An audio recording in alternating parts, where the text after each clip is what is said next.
I pray to the devil, you help me become the biggest, baddest wrestler, and I'll do anything you ask. But I want to be bigger and badder than he is. My oh my, did Jake get his wish or what? I'm John Renton with my review of WWE on A&E Biography, WWE Legends on Jake the Snake Robertson. Whew. Goodness, goddamn me. Even though some of these stories have been told before, In the Shadow of Grizzly Smith, that Dark Side of the Ring episode, Beyond the Mat, other stories, Jake the Snake Roberts being open and honest, especially since he has become sober in the last decade. Hearing from Robin Smith, Rockin' Robin, and hearing from the family, and hearing from Jake's kids, and all this, and goodness, goddamn me, you just want to walk out in the traffic after seeing this. And that's just within the first 15 to 20 minutes. Whew. Just, my God, this was a sobering experience, no pun intended. And I do want to say I'm going to put a couple hotline numbers, the alcohol abuse, alcohol and drug abuse hotline, and the sexual abuse hotline numbers in the description. If anybody you know, or if you are dealing with any issues, or you've been the victim of any horrible acts, please seek help. Seek help. Help is out there. Help is truly out there. Jake Roberts was certainly open and honest about all the stuff that he's been through, and there have been a lot of people that have said things about Jake Roberts, and they've been right, because he admits that he hasn't been perfect, and from an early age, just how he was manipulated, how he was twisted and everything, and all that stuff by his father, the noted, pedo. He abused his own goddamn kids. Grizzly Smith did. He abused his own goddamn children. He abused Robin Smith. How Robin Smith is still around now, I have no... I'm glad she is. I don't know how she is still here. I'm so glad she... Or can't even imagine somebody that you trust, a legal... your blood, somebody that raised you and would do that to you. That is just something that would break anybody in two. And the emotions were pouring out of this episode from the very beginning. And I wasn't so sure about the close-ups of Jake. That was definitely a bit of a production choice. I might have shied away from that just because, okay, the camera's 500% too close to Jake the Snake Roberts. But Jake the Snake Roberts, for a period of years, one of the best talkers. When he was on, there were very few that were better on promos. Truly, he didn't have to raise his voice. He didn't have to, he didn't have to get all angry. He could get angry, but the fact is he could usually speak in a calmer manner. A man can speak softly and everyone will listen. And it's much easier that way. Now, he would get to where he would yell on promos, or he would yell during some stuff like the Randy Savage feud, yelling at Miss Elizabeth. And, various clips are shown here. And that was one thing I did enjoy seeing, was various clips, from Jake's career. They did focus more on Jake's personal struggles than his career, which was a bit surprising. I was kind of hoping, considering WWE has, access to the entire library. The Mid-Atlantic, the Stampede, the Mid-South library, world class. Jake was in world class, I believe, if I recall correctly. At least he made appearances in world. They could have utilized that a little bit more. They only showed a few clips, but this was more about, his struggles and everything, because a lot of people knew about his career. And various clips of his villainous run. And I will say that even though Jake Roberts was great to root for as a young man, just somebody I really appreciate the DDT, the snake.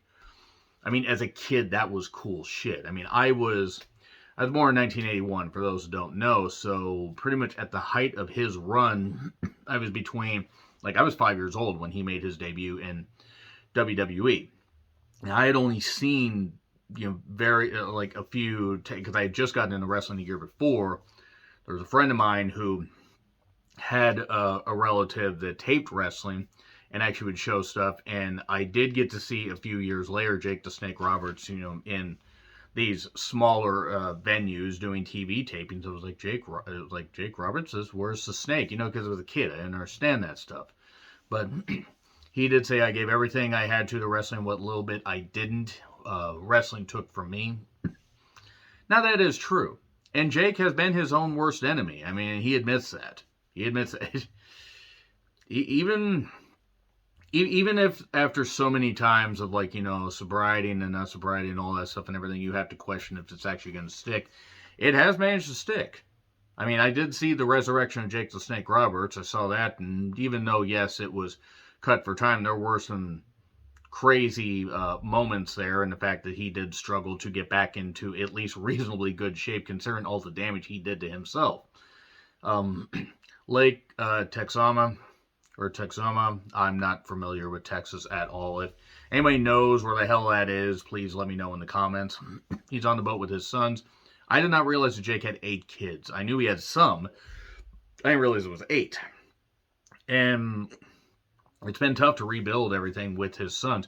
One of his sons, and this is not a knock on the son, but one of his sons is a spitting image of Grizzly Smith, and I couldn't unsee it. I think it was Derek, if I recall correctly. I just could not unsee it. But born in Gainesville, Texas. We hear from Robin Smith, Rockin' Robin. Mother was 13 years old when she had Jake. And of course, all that stuff in those small towns, doesn't matter if it's Texas or wherever. Oh, you got a 13-year-old girl pregnant? Oh, you better marry her, then it's all right. No, it's not. The fuck's wrong with you, you fucking freaks?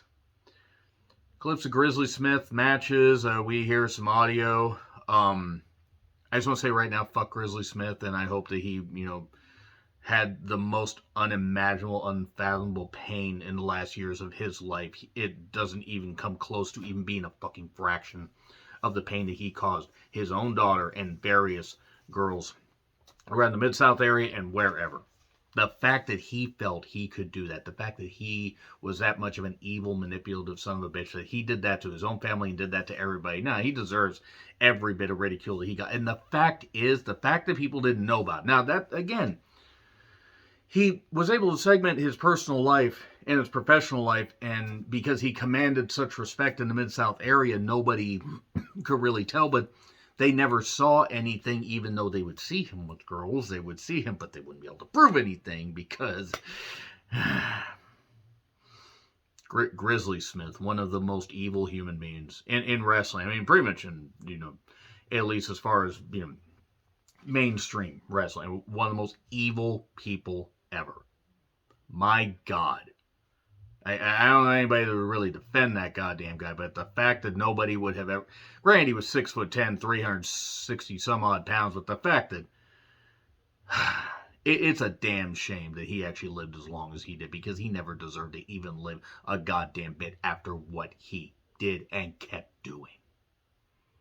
So I'm going to get back to this, but I'm just going to say right now, this is a very angering show to see. Everyone in the family hated Grizzly. Richard Nabors, I'm sorry if I said that wrong. I believe he was Grizzly's oldest son. He was the one that I believe didn't get into wrestling and took care of Grizzly in the last years of his life. Jake graduated high school, just wanted Grizzly to say, hey, good job. He wouldn't do that because Grizzly was just that evil. My father, he was the worst kind of monster. His victims, little girls, even his own. Again, fuck Grizzly Smith.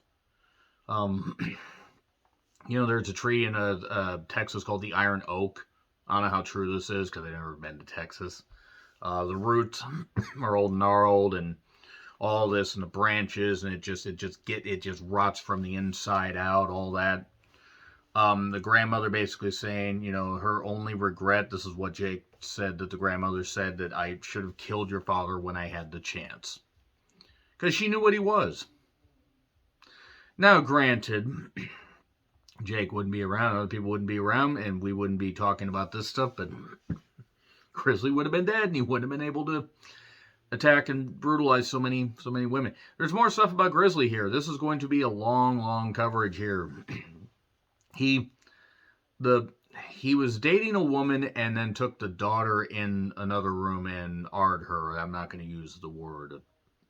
Impregnate her against her will. Yeah, let's just say that right there. At 12 years old. Now, I mean, I wouldn't matter if she was even 22. You shouldn't do that to anybody. You should never take anybody against their will like that. And how dare you? How fucking dare you, Grizzly Smith? Fuck you, Grizzly Smith. Fuck the fact that you ever existed. And Brandy was Jake's daughter. That his grandfather basically just stopped being interested in girls when they got too damn old. Robin's mom was 14 or 15 when Grizzly did. I forgot that they came from separate marriages. I actually forgot that. I'm not surprised, but I forgot they came from separate marriages. Robin and Jake, and being all the familial relations. And Sam Houston, who was in the Shadow of Grizzly Smith. I mean, an entire family, just good goddamn. I promise I'm going to have a few positive things to say once I get to his career, but sweet Jesus, this stuff was so goddamn hard to review. Jesus Christ. I'm sorry. I don't get how anybody could have this mindset. I don't fucking get how anybody can have this mindset. Like, how could you? How? To do that to anybody. To do that to your own flesh and blood, but to do that to anybody. How? It'll be something that can never be answered. The only thing that needs to be done is to eradicate anybody that is like that. Just eradicate them. Call for the heads.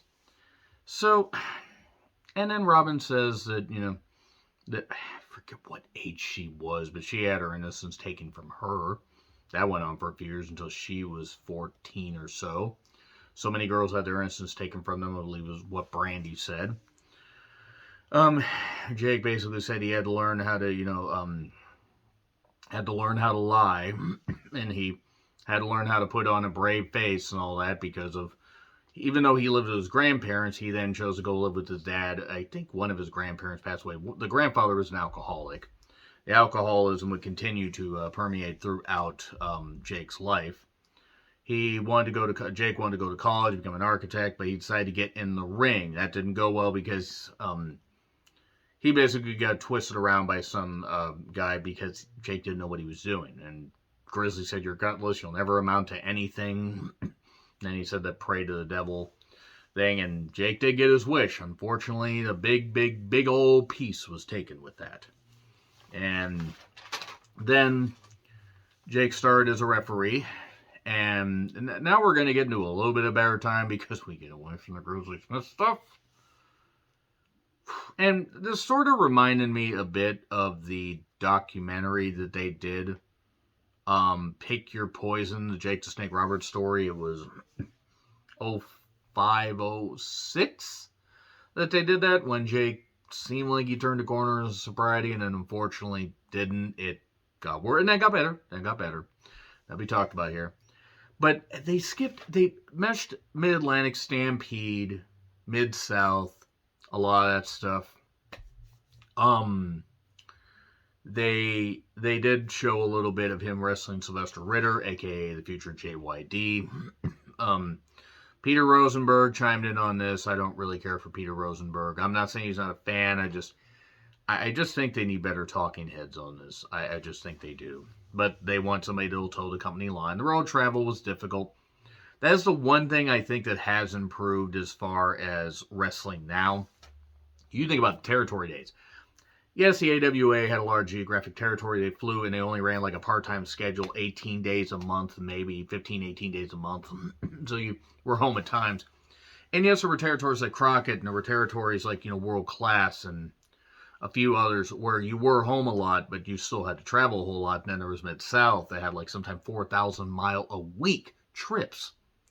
And then once Vince McMahon took over his father's company, instead of the Worldwide Wrestling Federation, let me try that again, and became the World Wrestling Federation, it was nuts. They were traveling all over the goddamn place, traveling to other countries, flying back, wrestling 2 shows in one day, being like Hulk Hogan and going across the international date line, and wrestling 400 times in a year, or 400 days in a year. That's just what Hogan said. Hogan chimed in on this. I got more on Hogan here in a bit. The DDT, it actually used... Remember when the DDT meant something? if you're like me, and I know I am, and you're a wrestling fan, around my age, maybe even 5 years younger, you might remember the DDT being pretty special. Um, Jake did it by accident. He was wrestling the grappler. Was it the grappler or the spoiler?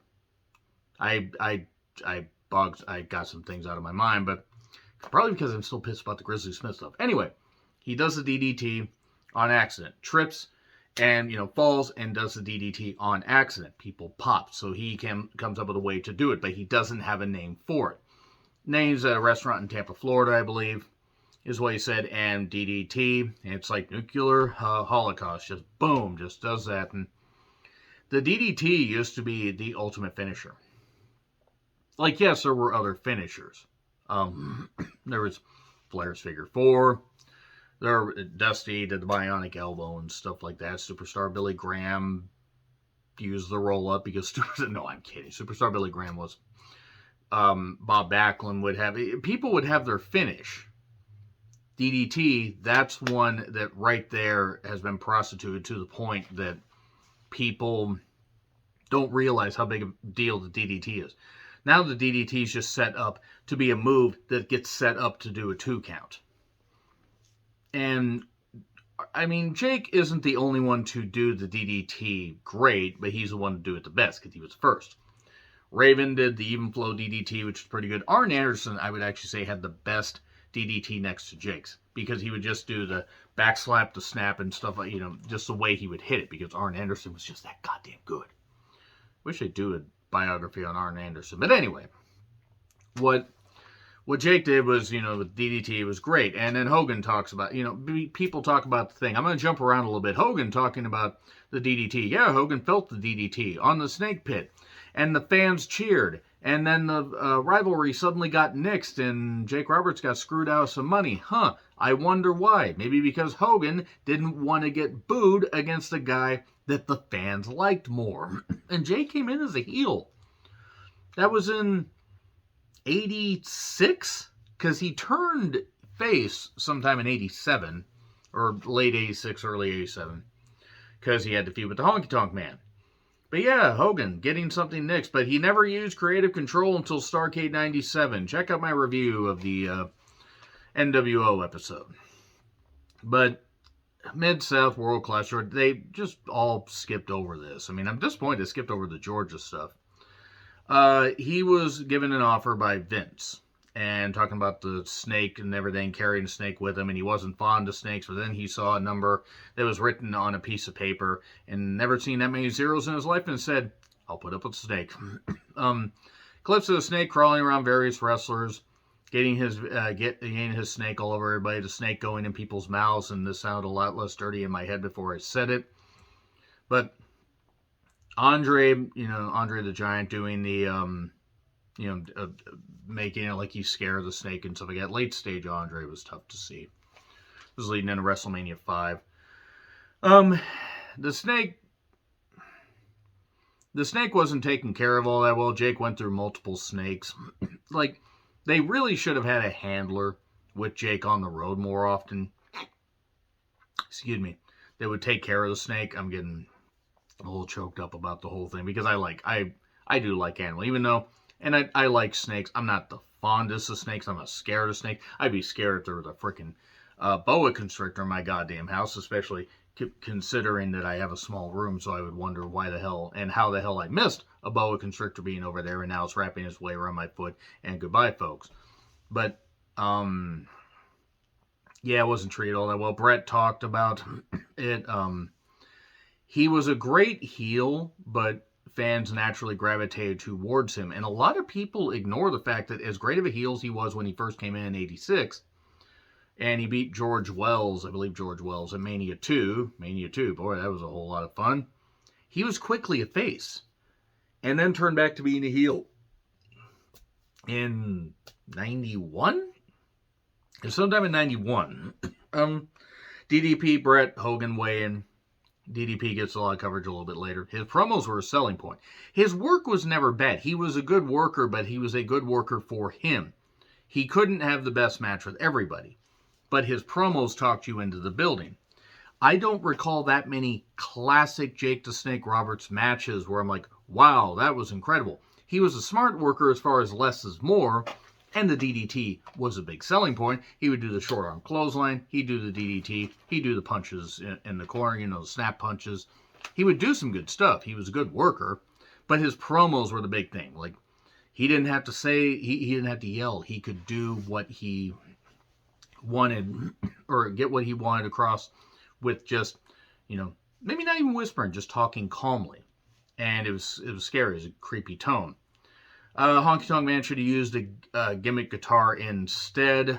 That caused Jake the Snake Roberts to have neck issues, but he kept wrestling through that. I think he herniated a couple discs in his neck.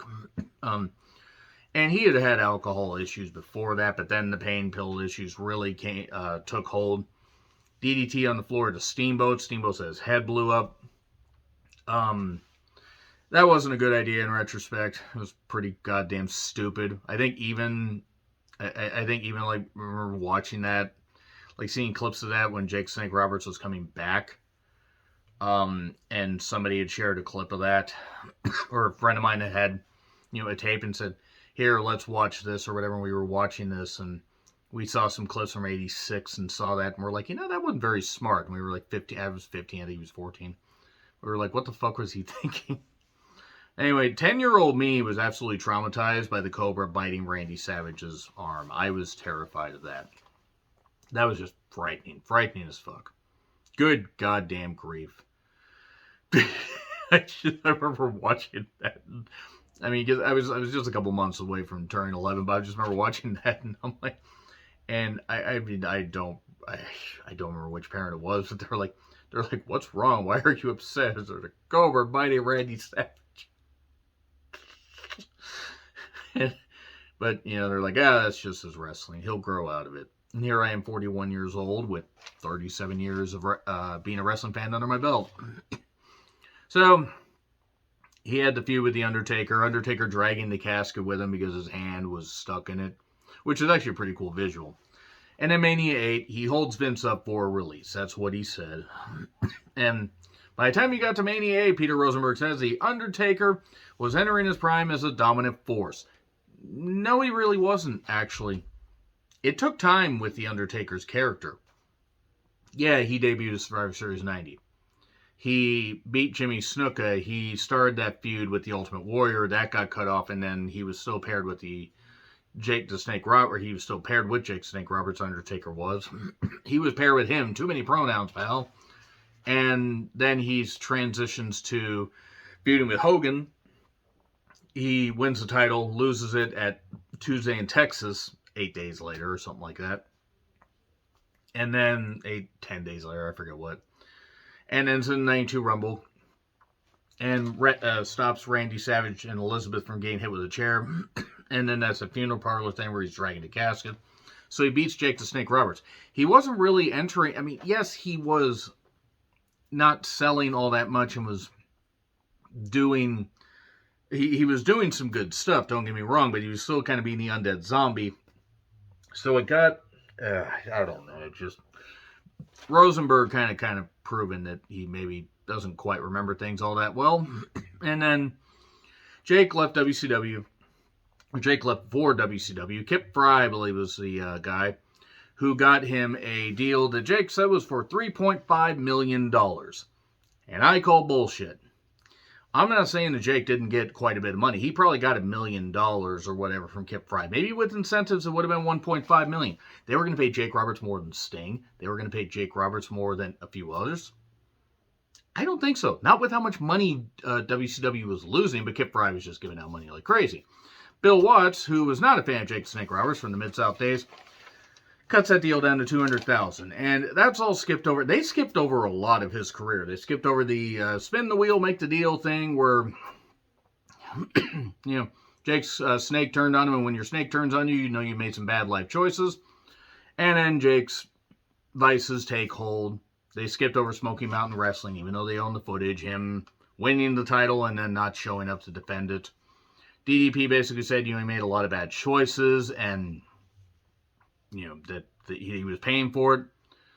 And Brandy, I believe, said that him and her and her mother went with Jake and moved, to Georgia. And he smoked crack the whole drive. Bobby! God, I'm going to hell for that. Whitney Houston's rendition of Singing in the Bathtub didn't go all that well. Oh, God, I'm terrible. And then Jake talks about, his highs, his lows, the indie appearances, stuff like that. His return to WWE in 1996. He is born again, trading one addiction for another. I'm going to continue to say that about religion, by the way. I don't really care. If it fixes you, fine, but it poisons a lot of people. The feud with Jerry Lawler, where he actually poured actual whiskey on him, it should have been iced tea. That was kind of bad. Iced tea or something. Apple juice. I don't think they need to do that. I remember not liking that feud, even though, I noticed Jake was in egregiously bad shape at that point, and he admitted that. Austin 316 had not been for Jake being born again, though, we wouldn't have gotten Austin 316. Says, I just whipped your ass. We wouldn't have gotten Austin on the rise and beating two of his wives. They're completely ignored by WWE, but that's okay. No, it's not. And he kept digging his own grave, digging further down, further down. And he was on top from 93 to 96. On top of his game. Not really. He was doing various appearances and everything, and I'm not saying that he was the worst, but it just got worse. We then get to Beyond the Mat, which was an exploitation piece. It was not good. I didn't care for Beyond the Mat at the time. I still don't. Heroes of Wrestling that I retro-reviewed. I did 2 reviews out of one back in 2016 that I've since deleted, and another Redux that I did last year, and God, that was a fun event to review again. Jake was not in good shape. Indie shows, a downfall, a continued downfall, and then clips of him talking to the fans of these indie shows, totally out of shape. Robin said, we're going to get an in memoriam. He's going to be done. He's going to be totally done.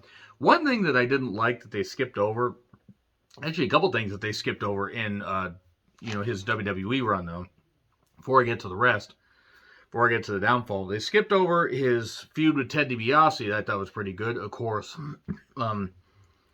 it was some kind of abuse, like not the kind of abuse that Grizzly did, but something that happened that landed him in jail that he may or may not have done. But he had the feud with Ted DiBiase, and he had the blinding by Rick Martel's arrogance, Martel Marceau. But anyway, he blinded him, and then the blindfold match, and then we got to the whole thing with Undertaker and all that. They skipped over a few things, which I was a bit surprised by. And he kept falling further and further. He took 100 Valium, wanting to die. He threw them up. He kept taking cocaine and crack and eventually just something. His body just wouldn't let him die. And then Jake basically talks about the horrible relationship he has with his kids. He said that he would never be like his dad, and while he did not abuse his kids like Grizzly abused his kids still felt neglected because of what happened. Him not being there, and when he was there, he was not in great shape. DDP Compound helped Jake, even though it was tough at first. The Resurrection Jake Snake Roberts clips. He's healthier. 2014 Hall of Fame induction. Now he's sober for a decade. I mean, and that's tough. Good for him. Good for him. That's tough to goddamn do.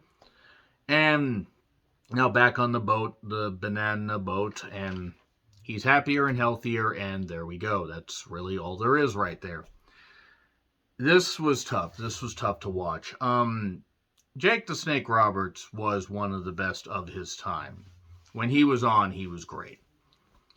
And yeah, the guy admits he's not perfect, and there are quite a few stories out there about Jake that probably are likely true. But you know what? He's sober, and if he can find a way to repair himself, good for him. Hell of a goddamn talker. One of the best goddamn talkers in the DDT. That's a lasting impact. Those couple things right there. His promos, various promos, and the DDT. That right there. The theme. The theme was also pretty goddamn cool. And him getting his big old snake out and draping it across several men. And that's as great a line as any to close on. So, let me know your thoughts in the comments. Like, share, subscribe, Twitter handle in the description. I'm John Recklin. I'll see you soon.